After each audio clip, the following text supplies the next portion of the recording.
GARABAGH 1920 through 1980. GARABAGH 1920 through 1980. So far, due attention has not been paid to the most important events of the history of administrative territorial division of the Garabagh territory while speaking about its autonomization. Analysis shows that the territory of the Garabagh Autonomous Oblast is formed not on the basis of scientific geographic principles reflecting real history, but not on the basis of a voluntary approach aimed at specific purposes. That is, it was organized through uniting the local territories where Armenian settlements were prevailing and renamed autonomous units. It's clear that based on this principle, Armenians can demand autonomy in the territories of other countries where they have a large dense population. The events reached such a point that the Aghdaban village of Kalbajar and Bukhari Veysel village of Fizul remained within the borders of the Garabagh Autonomous Oblast, but the administrative control was changed. In accordance with the decision of the committee preparing the regulations of the Garabagh Autonomy, were more than 170 settlements were included within the oblast. Information of the Azerbaijan Central Statistical Office in 1924 indicates that the number of such settlements were more than 200. An Armenian named Gocharyan states that the number of these settlements was 250 in this booklet published in 1925. These facts prove that the territory of Garabagh Autonomous Oblast was extending, contradicting official documents, and the number of its population as well as ethnic composition was changed to the benefit of Armenians due to new settlements. Following the creation of the Garabagh Autonomous Oblast, the settlements included in it were divided and administratively based on the region Volost village states as follows. Dizag region. This region included 5 Volosts: Hadrut, Tuh, Hozabyurt, Arakul and Edili, and 48 villages. Varanda region. The region consists of 4 Volosts, Dagavert, Sus, Charts, Norashen, and 46 villages. Shusha region. This region consists of Shusha City and Malabeli Volost, 12 villages. Khachun region. This region was comprised of 4 Volosts, Dashbulakh, Askaran, Krasnoselsk and Galadarası, and 53 villages. Cherabert region. It consists of 4 Volosts, Margshavan, Oratak, Dovshanli and Atya, and 53 villages. A change took place in the Garabagh Autonomous Oblast during the implementation of the new administrative territorial division. In August 1930, the territory of the Garabagh Autonomous Oblast was divided again into 5 regions: Jarabert, Martuni, Stepanakert, Dizak, and Shusha. As can be seen, Varender is named Martuni. The territory of Khachun is included Stepanakert. In August 17, 1939, Jarabert was named Mardikert and Dizak Hadrul. But this was not the last change made in the administrative territorial division of the Garabagh Autonomous Oblast as well. In the early 1960s, during the implementation of the policy of expanding regions, the main blow struck Shusha, where overwhelming majority of population were Azerbaijanis. On January 4, 1963, the region of Shusha was annulled and its territory was given to that of the Stepanakert region. However, in late 1980s, Armenian ideologists and their supporters aiming at separating the Garabagh from Azerbaijan began to deny this. Nevertheless, facts are facts.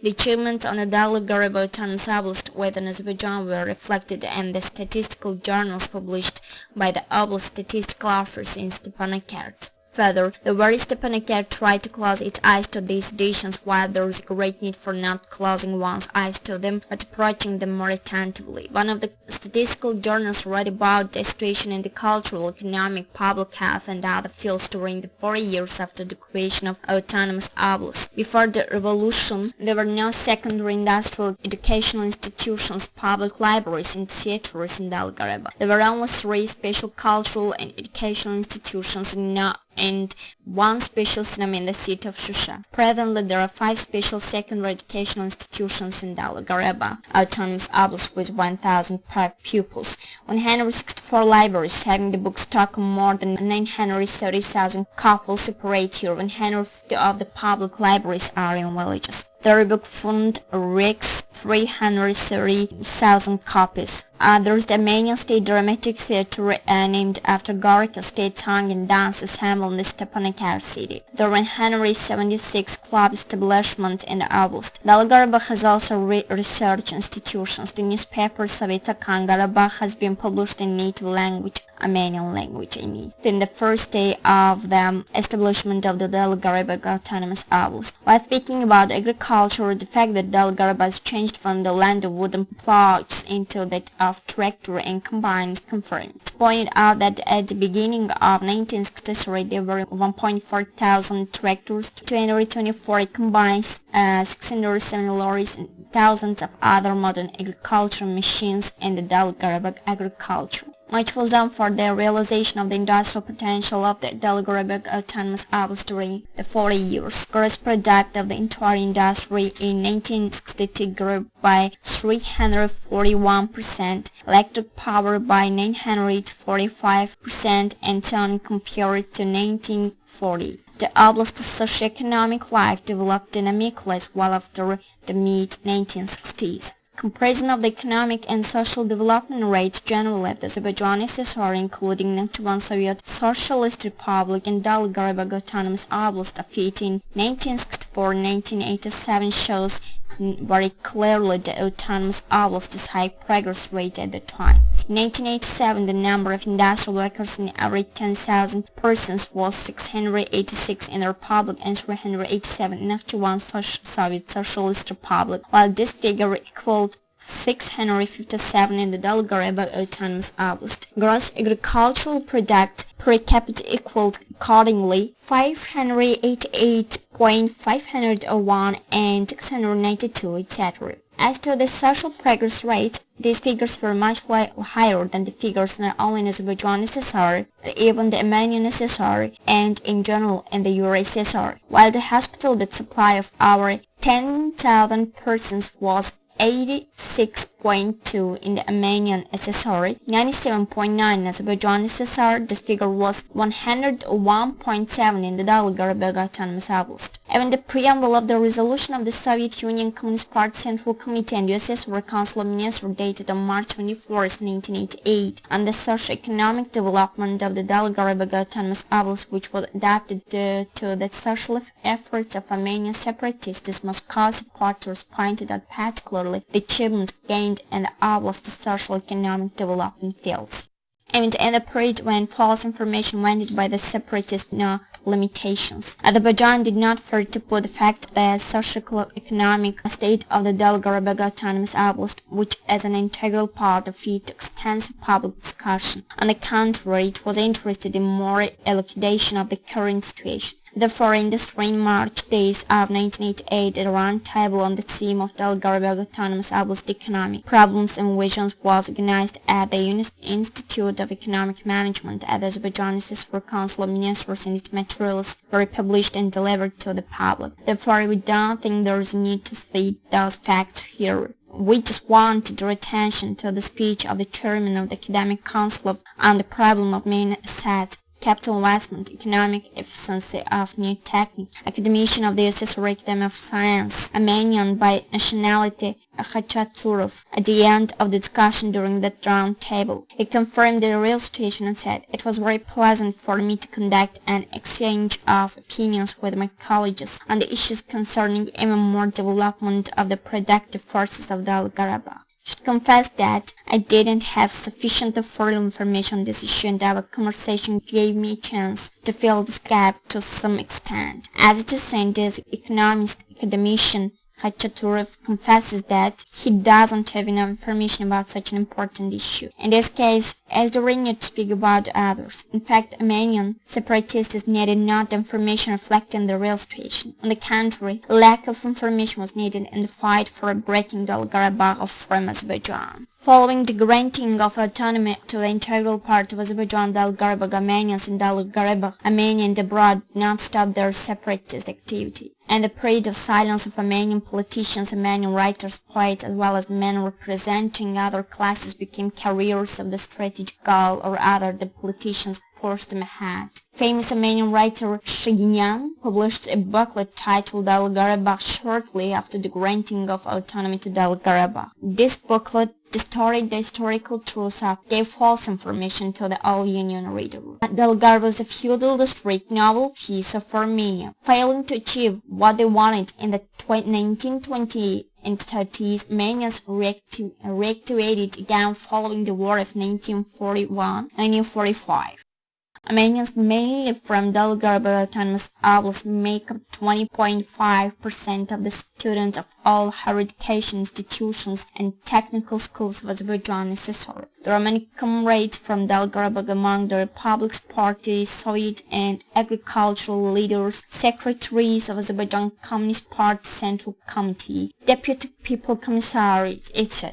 Nevertheless, we don't object the annexation of the GARABAGH Autonomous Oblast to Armenian SSR, but we don't agree that Tusha region populated mainly by Azerbaijan as well as presently, that it's part of the GARABAGH Autonomous Oblast be given to the Armenian SSR. Since the day Shusha was built, it hasn't only been the administrative, political and cultural center of Karabakh, but also played an exceptional role in the struggle of Azerbaijani people against Iranian invaders for its independence. One of the most bloodthirsty conquerors butcher of the Caucasian people, Mehmed Shah was killed in Shusha. The rich music culture of the Azerbaijani people has been formed in this city. The names of Ibrahim Khan, YAGUB, Natvan and other distinguished political and cultural figures are linked with this city. At the same time, we regard it urgent to take into consideration of all Union Communist Party Central Committee that during the consideration of the issue of annexing the GARABAGH Autonomous Oblast to Armenia SSR, the issue of annexing Azerbaijan, Vidi and Garabala regions of Armenia SSR adjoining the Azerbaijan Republic and populated mainly by Azerbaijanis and Azerbaijani SSR. Taking into account the very big cultural and economic lack to development of these regions, their annexation to Azerbaijan would create an opportunity to improve the financial welfare standards of the population and cultural political service to it.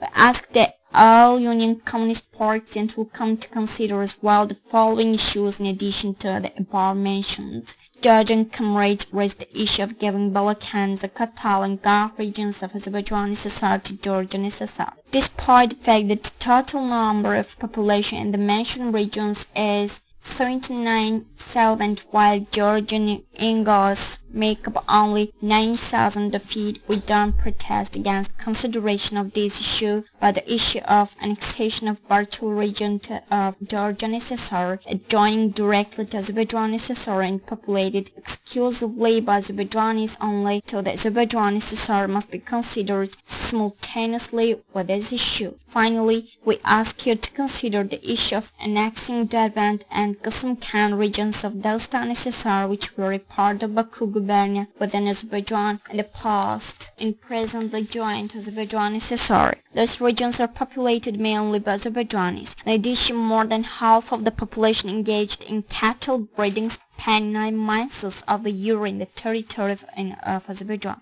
We regard it expedient to establish a committee of the All Union Communist Party Central Committee to include interested representatives from all the republics. Secretary of the Azerbaijan Communist Party Central Committee, Baghur, December 10, 1945, Baku City. This reply drew the attention of many researchers and certain views were expressed concerning it. However, there is a need to come back to it once again. What are the issues drawing attention in this document? First of all, such prompt answer to a very complex issue of Malenkov's suggestions and the condition of the Dem Party bureaucracy attracts attention. It showed that such a suggestion was not unexpected for the Azerbaijan Communist Party Central Committee. Political, scientific, historical as well as contextual analysis of the text are also a necessity. Let us not stay too much on this and pay attention to one important moment. It appears from here that, despite being sometimes claimed, Azerbaijan leadership never evaded such a problem. On the contrary, it was ready to discuss it and put forward definite suggestions at the highest level. Such a substantiated position made Moscow avoid pressing Azerbaijan. Nevertheless, Armenian leadership didn't step back from its intention and managed massive deportation of Azerbaijanis from the Armenian Cesare, their ancestral land from 1948 to 1953. Further, Armenians didn't stop their separatist activity linked with Karabakh even after that. They raised this problem again in the condition of an aggravated anti-Turkic campaign in the USSR in the 1960s. In 1965, the petition of the annexation of Karabakh to Armenia signed by 45,000 persons was submitted to Moscow, and based on this, the Secretariat of the Soviet Union Communist Party Central Committee charged Armenia and Azerbaijan with preparing an issue regarding this. Armenian separatists think that Suslov, secretary of the Soviet Union Communist Party Central Committee, prevented this. With Aidar Aliyev's coming to Azerbaijan leadership in 1969 and due to his courageous and determined position, separatist initiatives of Armenians and activity that ran in Moscow with this purpose didn't yield any result for a long time. During the adaptation of the USSR condition in 1977, Armenians again tried to raise this problem with the same persistence. However, this time they also failed to achieve anything. During the period Aidar Aliyev headed Azerbaijan, 1969-1982, and was one of the USSR leaders 1982-1987, his determination and strong will didn't allow Armenian separatists to achieve their intentions. The publishing of Zarib-Alliance YAGUB in Yerevan in 1984 with these purposeful distortions concerning history in modern time of Karabakh, nationalist separatists appeals incited positions again. This would gain great part in the Soviet leadership by way of glasnost and perestroika, and declared by the Gorbachev surrounded by Armenian nationalists, and it entered a new stage. Karabakh, governed by the Armenian separatists and terrorists, inspired by Moscow, took the path of betrayal against Azerbaijan, as done before during Azerbaijan People's Republic in 1920.